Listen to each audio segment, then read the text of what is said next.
Bom dia, família Soma. Tudo bem com vocês? Todos bem? Todos alegres com Jesus? Sim? Ninguém triste com o Senhor? Coisa boa. Podemos cultuar Ele então. Ele merece, né? Coisa boa cantar, né? Coisa boa que estava o louvor. Não sei vocês, cara. Para mim estava bom demais. Coisa boa poder cantar ao Senhor, dizer que nós dependemos dEle, que nós, mesmo no sofrimento, contamos com Ele, precisamos dEle. Amém? E então, nós estamos em alguns sermões soltos, a gente está percorrendo aí alguns sermões que não fazem parte de uma série de sermões, mas nós iniciamos o ano falando sobre a morte da Soma, lembram? Se nós não tivermos um testemunho eficaz, não vencermos o orgulho de acharmos que somos autossuficientes e não nos empenharmos na dependência do Senhor e em vivermos para fora de nós, a gente vai ser vomitado. Depois nós vimos que Deus nos ama e Ele nos deu o melhor presente que Ele tinha, que era o Filho dEle. Deus amou o mundo de tal maneira que deu o seu Filho. E nós precisamos imitar e dar Jesus às pessoas. Lembram disso? Semana passada nós vimos como iniciou a treta no mundo. Como que a coisa começou. Nós vimos que por causa de um ser misterioso que a gente conhece como serpente, mas que envolve mais do que meramente o bicho, né? Começou uma treta aí que dura até hoje e ainda vai por mais um tempo, e que é a razão de toda a confusão. Então, se tu já teve uma briga em família, quem que já teve aquele jantar de Natal em família, assim, que foi uma bênção? Cara, nós tivemos já jantar de família no Natal, em que cada um pegou um espeto e começou a brigar de espeto. Assim, uma bênção, sabe? Uma alegria, coração assim, exultando de amor por Jesus, aquele espírito natalino, sabe? Coisa boa. Virada de ano, não, foi virada de ano, né? Foi uma virada de ano. Enfim, mesmo espírito, mesma coisa. Então, a confusão nos relacionamentos, a confusão que nós vivemos hoje, ela se dá por causa daquilo lá no jardim. Por causa dos nossos irmãos que desobedeceram, os nossos pais desobedeceram, e desde lá nós vivemos nesse caos, né? Mas a promessa que Deus fez lá para a mulher, ela se tornou verdade, se realizou. Então a gente sabe que todo o restante que Deus prometeu vai se realizar. No entanto, a gente ainda está nesse já e ainda não. A gente está no meio entre as duas vindas de Cristo, e durante esse período a gente está nesse mundo de caos e confusão. A gente está do lado de fora do jardim. E a gente tem sofrimento, e eu quero falar um pouquinho sobre isso hoje. Eu acredito que vem a calhar para nós, ainda estamos no início do ano, e eu acho que a palavra de Deus tem algo a nos dizer sobre isso. E eu gostaria que tu abrisse no Evangelho de João. Abra a tua Bíblia aí no Evangelho de João. Se alguém não tiver Bíblia, levanta a mão e nós daremos uma Bíblia para você. Todos têm? Então encontre aí, Evangelho de João, capítulo 16. Evangelho de João 16, o último versículo do capítulo, 16, 33.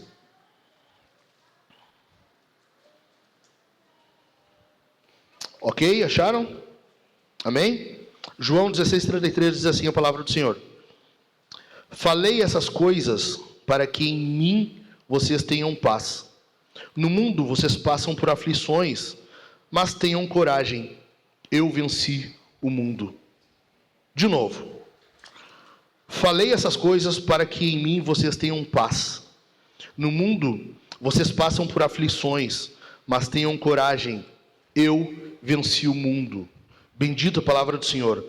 Isso aqui faz parte do discurso, daquilo que Jesus está falando para os discípulos na última janta deles, na janta de Páscoa. Eles estão participando ali da ceia de Páscoa, eles estão comendo, bebendo, Jesus está dizendo que um deles vai trair, eles ficam meio confusos, e Jesus dá alguns alertas, e dentre os alertas, Jesus fala que haveria sofrimento, eles seriam entregues, eles passariam por tribunais, eles deveriam testemunhar de Jesus, eles receberiam um outro consolador, eles receberiam capacitação para testemunhar de Jesus. Tudo isso Jesus está falando nesse momento aqui. Tudo isso aqui, desde João capítulo 12 ou 13, não lembro agora, ele vem falando e está dando vários alertas. O bom disso é o quê? Jesus é honesto. Jesus é muito honesto. Ele joga limpo. A vida cristã não é uma surpresa, porque tu entra para ela sabendo o que vai acontecer, sabendo o que tem à frente, sabendo o que te espera. E Jesus é muito honesto, porque ele diz, vocês vão ter aflições. Esse último versículo aqui, esse último texto, o último versículo desse texto que nós lemos, Jesus está dizendo assim, ó, eu falei essas coisas, quais coisas? O que ele tinha falado desde antes, ok? Entendido? Tudo que ele tinha falado até então. Ele está tratando daquilo ali, ele está dizendo assim, ó, eu falei essas coisas não para deixar vocês nervosos, não para gerar ansiedade, sabe? Não, puxa vida, como é que vai ser agora? Não, pelo contrário, Jesus está dizendo assim, falei essas coisas para que em mim vocês tenham paz. Porque se tu depender das circunstâncias, depender daquilo que Jesus falou que vai acontecer, tu não tem paz, entende? Então, esses alertas de Jesus, eles estão no final de alguns avisos que Jesus está dando. Mas a questão é, Jesus está falando sobre aflição, né? No mundo vocês terão aflições. Que aflição é essa? O que quer dizer esse termo? O que significa aflição? É depressão? Um grande mal que a gente vive no nosso período? É ansiedade? Estresse? Que são as grandes doenças do século 21? São perseguições? Porque tudo isso Jesus parece dar a entender, né, que é o que vai acontecer. E para tu ter uma ideia, este ano, agora, em janeiro de 2026, o Ministério o Portas Abertas divulgou que há hoje no mundo 388 milhões de irmãos crentes cristãos sendo perseguidos. 388 milhões. É muita gente. Dá algumas nações. É mais do que um Brasil. É 8 milhões a mais do que ano passado. Ou seja, a coisa está piorando, se tu for olhar a circunstância, entendeu? Entende por que Jesus está dizendo, eu estou falando isso para que tenham paz?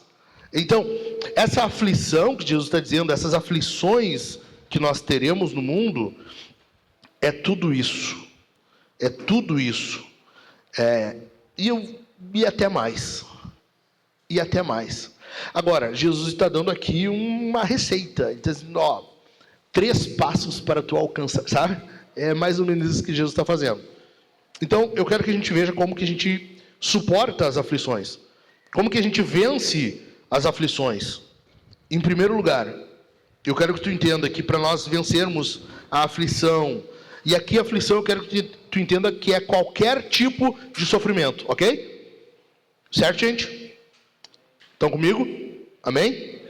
Todo tipo de sofrimento, seja da natureza que for, crente passa por todo tipo. Crente não é um ser humano especial, sabe? Não é um ser humano premium. Ele suporta dificuldades, doença, desemprego, ele suporta crise familiar, luta, batalha espiritual, tudo isso está nesse pacote aqui. Então, vamos lá, como suportar a aflição? Em primeiro lugar, através da paz que só encontramos nele. Olha comigo aí o texto. Para que em mim vocês tenham paz. Está vendo? Jesus não está dizendo que essa paz tu vai encontrar, sabe?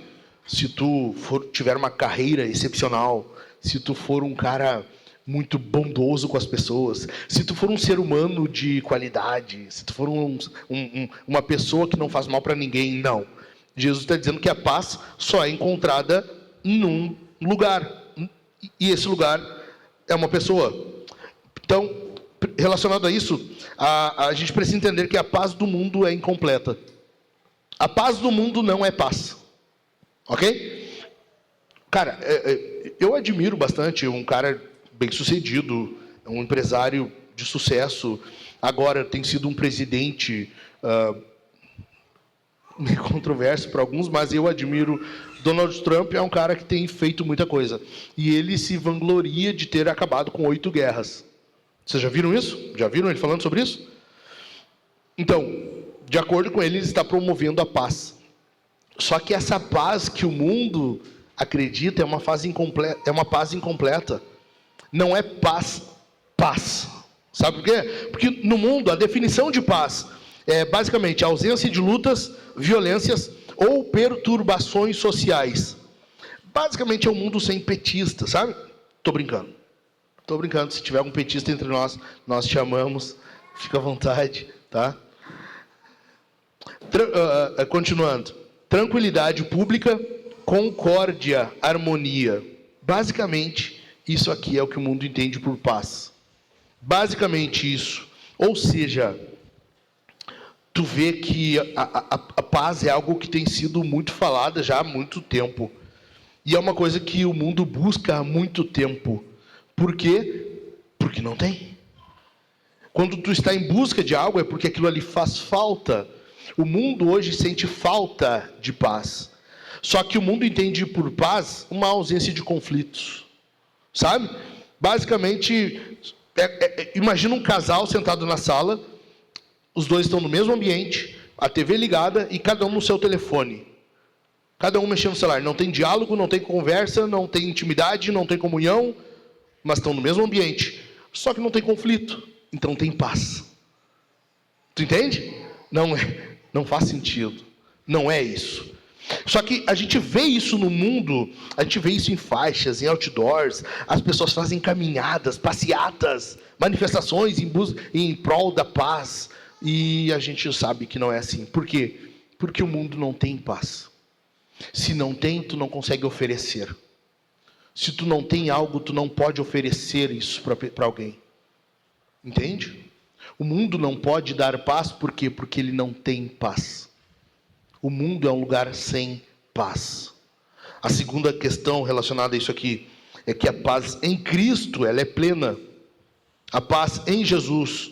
E o termo paz ali, ele denota, ele implica em relações harmoniosas entre as pessoas, entre nações, amizade, comunhão, segurança, ordem, tanto no Estado, na sociedade, quanto nas igrejas, relações harmonizadas entre Deus e as pessoas, sensação de descanso e satisfação.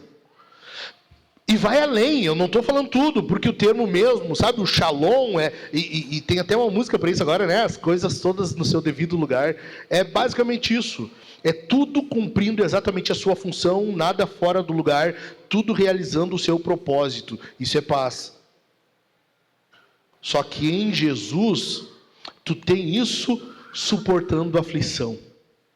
Tu tem paz, tu consegue estar numa crise e tu vive em paz, tu tem descanso.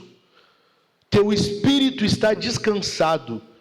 Tua alma está repousando nele. Porque, como diz Efésios, Paulo escrevendo aos crentes em Éfeso, ele diz, porque ele é a nossa paz. Literalmente traduzido, a paz é uma pessoa. A paz é uma pessoa, e somente essa pessoa consegue concretizar a paz. Aquilo que Isaías vai dizer depois, ou melhor, antes, no príncipe da paz. A paz implica em alguém, e esse alguém é Jesus. Nós precisamos dele para ter paz. Se tu tem Jesus, tu consegue passar por qualquer situação.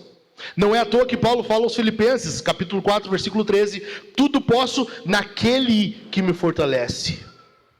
Paulo não está falando de tudo posso, sabe, tudo posso, eu consigo qualquer coisa. Não, ele está falando de abundância ou de falta de algumas coisas. Ele está falando de prosperidade ou de uma miséria momentânea. Ele está falando de dualidades, ele está falando de extremos, e inclusive crises. Ele está dizendo, tudo posso naquele que me fortalece. Porque Jesus é a nossa paz. Por ser a nossa paz e termos Ele conosco, nós podemos suportar qualquer situação. É por isso então que o mundo olha para o crente, para o cristão, e ele não entende como que isso ocorre. Como é que pode a pessoa estar enfrentando doença? Como é que pode estar desempregado? Como é que pode o mundo estar desabando e a pessoa está em paz? E a pessoa não se desespera, e a pessoa não comete uma loucura, e a pessoa não faz nada, ela está descansada. Olha, aquilo ali é perturbador para o mundo. É perturbador as pessoas olharem para o cristão e verem que ele tem paz. Jesus é a nossa paz. Ele é a nossa paz. A questão que eu faço para ti é: onde tu te refugia no momento de crise, no momento de sofrimento, no momento de ansiedade, no momento de dificuldade? Onde que tu busca refúgio? Para onde que tu corre? É para Jesus? Ou tu busca paz em silêncio? Ou tu senta na frente da TV e te mergulha maratonando série? Tu abre o Netflix ali, começa a olhar série e não para mais, para tu manter tua mente ocupada, distraída. Ou então tu vai para um prato de comida. Ou para o trabalho, tu mergulha no trabalho para te ocupar naquilo ali e não ter que pensar naquilo que está te preocupando. No que tu te refugia? Qual é o teu refúgio? Onde que tu encontra paz? Jesus está dizendo: para que em mim vocês tenham paz. Nós somente encontramos nele a verdadeira paz. E o bom é o quê? E aí vem o terceiro aspecto disso aqui, que Jesus nos deixou essa paz. Ainda em João, 2 capítulos antes, no capítulo 14, Jesus dá essa paz. Ele diz: a minha paz vos dou. Essa paz que é Ele está compartilhando, Ele está entregando, Ele está dando a nós. Jesus mesmo disse que essa paz que Ele está dando não é como a do mundo. E nele nós encontramos paz. Amém? Em segundo lugar, como que nós suportamos as aflições? Com a verdadeira coragem que só encontramos nele. Eu disse essas coisas para que em mim vocês tenham paz. No mundo vocês passam por aflições, mas tenham. Vamos de novo, gente? Mas tenham. Está muito fraco. Vocês estão comigo? Gente, comeram? Tomaram café? Tomaram café? Vamos lá, para que tenham. Não. Vamos de novo. Para que tenham. Isso, gente. Coragem. Coragem, pode falar. Coragem. Para que tenham coragem. O que é isso? O ânimo. Aqui algumas traduções dizem, né? Mas tenham bom ânimo. Tem de bom ânimo. A coragem que o mundo oferece, ela é incompleta. Tu percebe? Eu estou fazendo um comparativo aqui. A gente encontra coragem no mundo? Encontra. A gente encontra. Só que é uma incompleta. Ela é uma disposição resoluta, inalterável, em face de situações difíceis. Basicamente é isso. Ou seja, a coragem no mundo é uma boa motivação, sabe? Tu acordar motivado naquele dia. E tu pensar assim: hoje é o meu dia, sabe? Tipo, esse ano é o meu ano. Daí vai o Diogo abrir o champanhe, assim. Sabe? 2026 será o meu ano. Daí o champanhe. Tipo isso. A coragem no mundo basicamente é isso. É tu acordar motivado. É tu ter sabe, aquela empolgação. Só que isso é passageiro. Isso dura pouco. Isso não vai além. Não persevera. Essa coragem do mundo, ela não é uma coragem completa, plena, diferente da que nós temos com Jesus. A coragem, o ânimo com Cristo é muito maior. O termo aqui, no original, ele quer dizer ser de boa coragem. É uma coragem que molda o teu caráter. É uma coragem que molda quem tu é. Por quê? Porque nós estamos sendo moldados, transformados à imagem de Cristo. Jesus é essa pessoa que tem ânimo, coragem, e por ser assim, nós estamos sendo tornados assim. Ou seja, naturalmente, nós não temos coragem. Naturalmente, você e eu somos covardes. Está entendendo? Está entendendo? Por isso que a Bíblia repetidas vezes vai dizer: tenham coragem.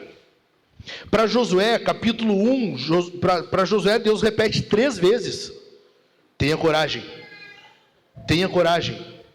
Essa repetição vai ocorrer em toda a Bíblia. Davi vai falar para Salomão: coragem, seja homem.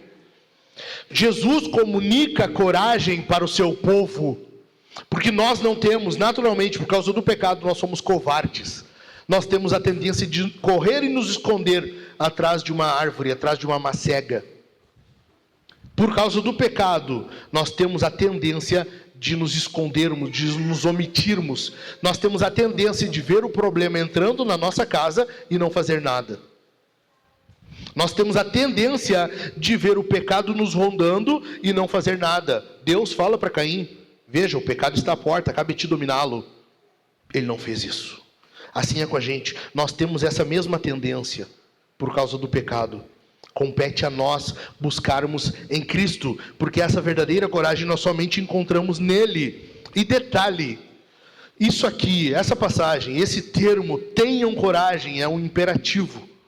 O imperativo na Bíblia quer dizer uma ordem, ok? Não é uma sugestão, não é um conselho, sabe? Jesus não é só um carinha que te dá bons conselhos, assim. Ele não é isso, ele vai além, ele dá ordem. Para o seu povo ele está dando uma ordem, ele está mandando: tenham coragem. Ou seja, não é uma opção para ti. Tu tem que ter bom ânimo, tu tem que ter sempre um bom ânimo, uma coragem. Tu não pode desvanecer, tu não pode te acabrunhar, te acovardar. É necessário ter coragem. Entende por que tu precisa suportar as aflições? Jesus está dizendo assim: elas vão vir, vai vir dificuldade, vai vir confusão, vai vir crise. Aguenta, suporta. Em terceiro lugar, a coragem, o ânimo de Cristo, nós recebemos por meio desse outro Consolador. Jesus falou, estou voltando aqui em João 14, Jesus falou sobre o outro Consolador que ele enviaria. É por meio dele que nós temos essa coragem, que nós somos encorajados, que nós recebemos capacitação, que nós somos capacitados para suportar as aflições, para aguentar corajosamente, bravamente essas dificuldades. Ou seja, nós precisamos não então de um bom colega de trabalho que te dá boas dicas, bons conselhos. Tu não precisa de uma terapia para tu ir lá descobrir no teu interior aquilo que tu precisa. Não. Tu não precisa de um coach para te dizer o que fazer. Tu precisa do Espírito Santo. Tu precisa do Espírito Santo. Tu precisa do Espírito Santo. Tu precisa do Espírito Santo para ter coragem.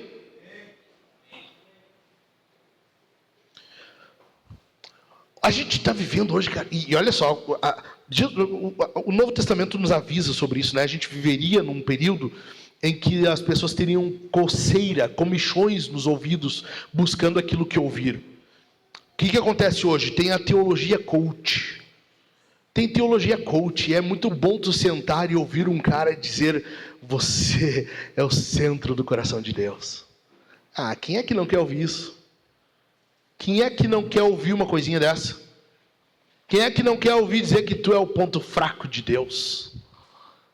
Hã? E aí? Não é isso que te dá coragem. Não é isso que te dá coragem.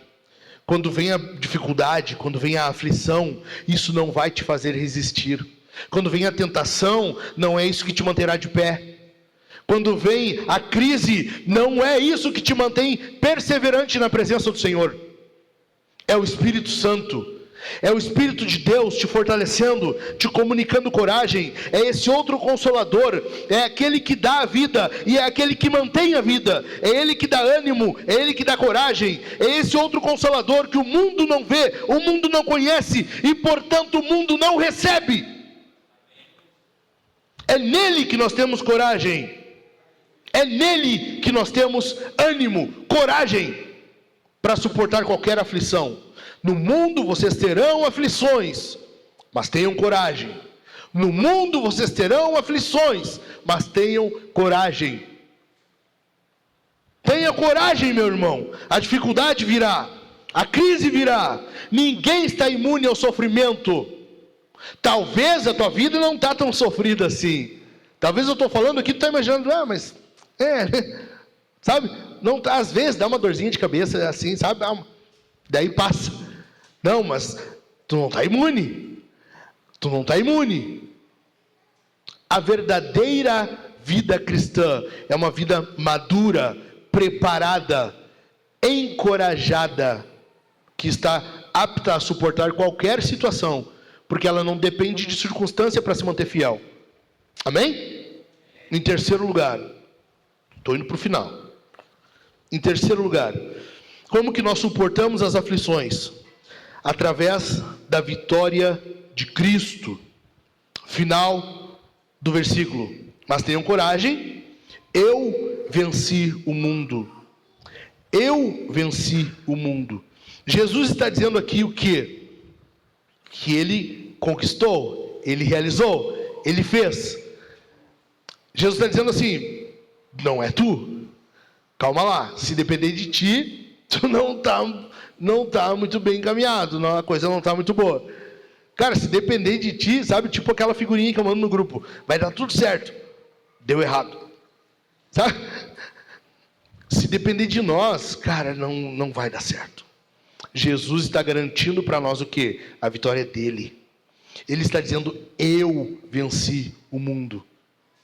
Eu já até ouvi algumas vezes, cara, eu me criei em igreja, então eu vi isso aqui várias vezes, a pessoa dizendo, alguém citando o versículo decora, daí diz, eu venci o mundo e vós vencereis.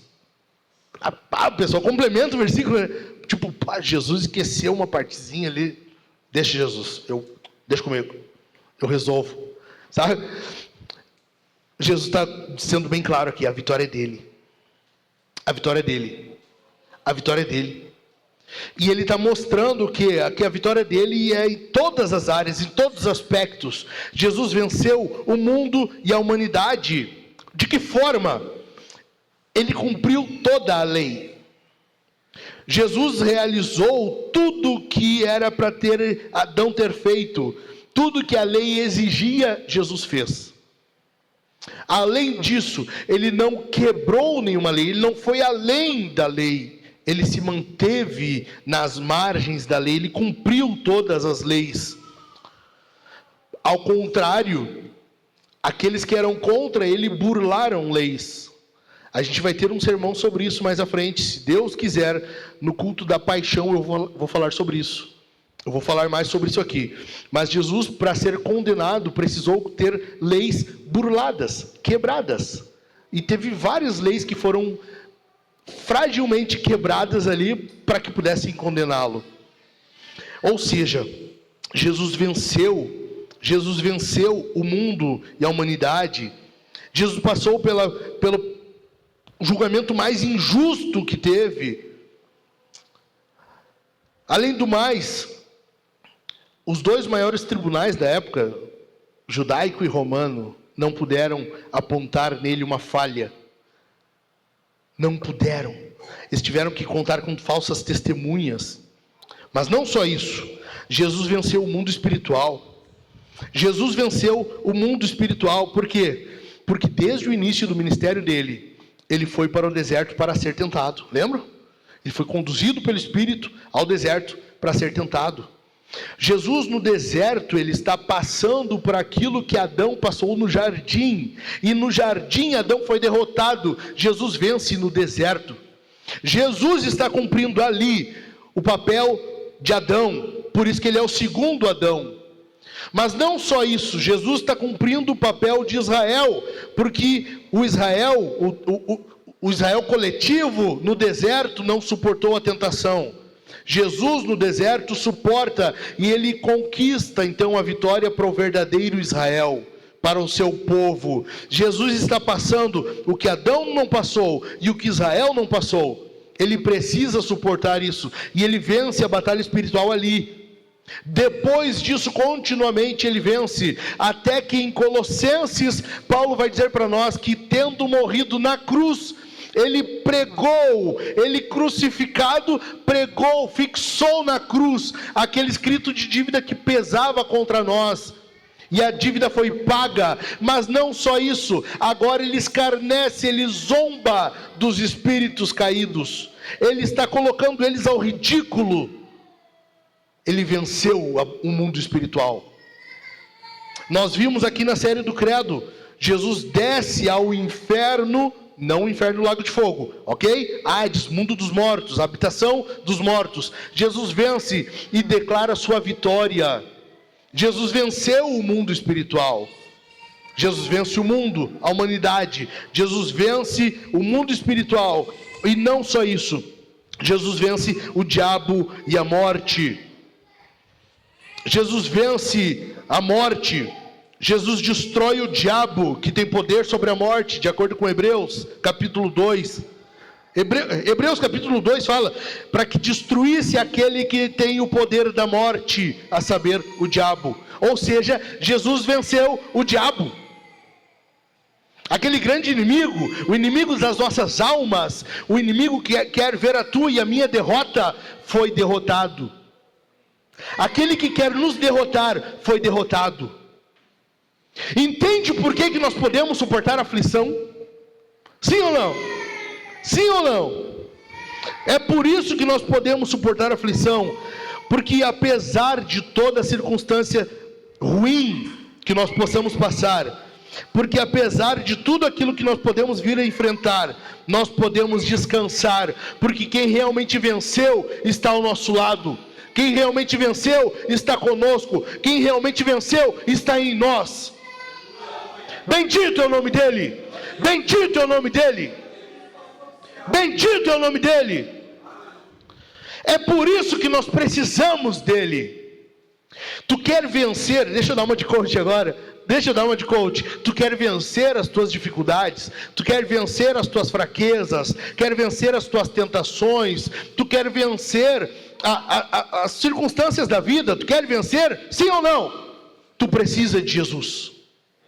Tu precisa de Jesus, é nele que nós encontramos vitória, é nele, nós precisamos dele para vencer, nós precisamos do vencedor ao nosso lado, ele é a nossa vitória, ele é, por isso que João, o mesmo carinha que escreveu esse texto que nós lemos, João na carta, na epístola de João diz, essa é a vitória que vence o mundo, a nossa fé. E em quem nós temos fé? Qual é o objeto da fé? Jesus. Tu entende? João capítulo 5, 1 João capítulo 5, versículo 4, porque todo que é nascido de Deus vence o mundo, e esta é a vitória que vence o mundo, a nossa fé. Tu quer vencer, tu precisa de Jesus, ele é a tua vitória, ele é a tua vitória. Tu quer vencer, tu precisa do Senhor na tua vida. A fé em Cristo é que concede vitória, a fé no Senhor é que fortalece você, a fé em Cristo é que te faz viver em paz, mesmo em meio às dificuldades, é nele, porque ele é a tua vitória, tu está descansado, não importa o que vem pela frente, se Jesus está ao nosso lado, nós temos vitória. Bendito é o nome dele, bendito é o nome dele. Eu estou encerrando, eu quero que tu entenda, é somente no Senhor que nós temos isso. Agora, por que a gente continua passando por dificuldade então? Né? E tem o grande problema aí da Teodiceia, se Deus é bom, por que o mal ocorre? Por que a coisa acontece desse jeito? Porque é por meio do sofrimento, presta atenção aqui, é por meio do sofrimento que a nossa fé é testada e fortalecida. É por meio do sofrimento que nós somos provados e saímos fortalecidos, saímos com mais força, com mais coragem, saímos com mais vigor espiritual. Entende por que crente passa por dificuldade? Eu estou encerrando. Nós estamos num dia que está tendo manifestação na capital do país. Tá tendo manifestação lá. O deputado Nicolas foi de Minas Gerais para Brasília a pé em manifestação. E, cara, eu achei fenomenal aquilo ali. O cara iniciou sozinho. Ele não disse, vamos. ele se elevou. E no meio do caminho, gente foi se juntando a ele, tanto que tem uma multidão inumerável lá agora. De acordo com a Globo, umas 300 pessoas. Tipo, mais ou menos isso. Por que está havendo essa manifestação? Porque o Brasil está sofrendo. Porque o Brasil está sofrendo hoje. Porque nós estamos numa nação que tem sido oprimida. O diabo e seus demônios têm governado na nossa nação por meio dos seus agentes. Estão entendendo, gente? O diabo e seus demônios têm prevalecido, têm oprimido, têm governado a nossa nação por meio dos seus agentes, de homens maus, homens vendidos, homens corruptos. E nós sofremos. Provérbios fala isso. Quando o ímpio governa, o povo sofre. Nós estamos nessa situação. Agora, o sofrimento para o cristão não é simplesmente uma coisa que tu evita, que tu joga fora. Isso é hedonismo. Nós não somos hedonistas. O hedonismo é aquele que foge de sofrimento, faz tudo o que pode para não passar por nenhum sofrimento. Nós não somos assim. No cristianismo, o sofrimento tem seu lugar. Nós não buscamos sofrimento. Isso é masoquismo, é diferente. Tá? Não é a mesma coisa. Se tu quiser, é no teu quarto.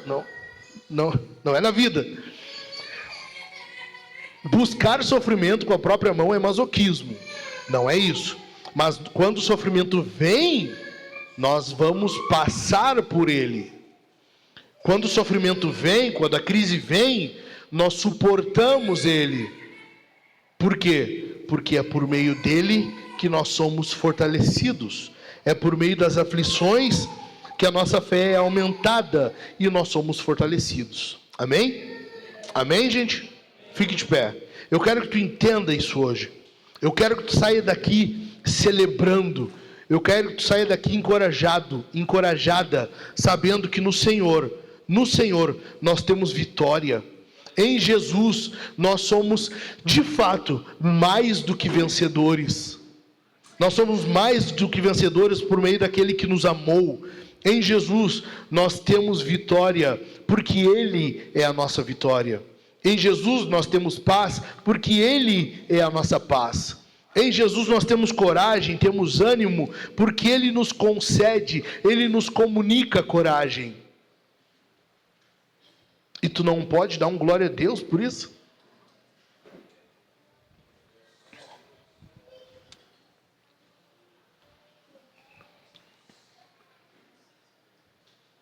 Bendito é o nome dele. Lembre-se disso quando o sofrimento vier.